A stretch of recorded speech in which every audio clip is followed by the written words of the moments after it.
Shankar Arjun combination లో వచ్చిన gentlemen ఎలాంటి సంచలన విజయం సాధించిందో అందరికీ తెలిసిందే. ఆ సినిమాలో అర్జున్ ఓ అప్పడాల కంపెనీని నడుపుతూ మరోపక్క విలువైన బంగారాన్ని దొంగతనం చేస్తూ ఉంటాడు. ఇప్పుడు అదే స్టోరీని అటు ఇటుగా చేంజ్ చేసి హరీష్ డీజేలో చూపించే ప్రయత్నం చేస్తున్నాడని వినికిడి.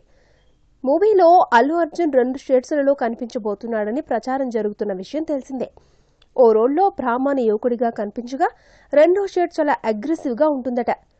ఎక్కడ చిన్న అన్యాయం జరిగినా సహించడట. అల్లు అర్జున్ చిన్నతనం ఎపిసోడ్ నుంచే అది చూపిస్తారట మూవీలో. అప్పట్నుంచి ఓ పోలీస్ ఆఫీసర్కు సాయం చేస్తూ ఉంటాడట. అంటే ఓ విధంగా police informer come under cover police officer type అన్నమాట. కానీ మామూలుగా మాత్రం అన్నపూర్ణ క్యాటరింగ్ సర్వీసెస్ నడుపుతుంటాడట.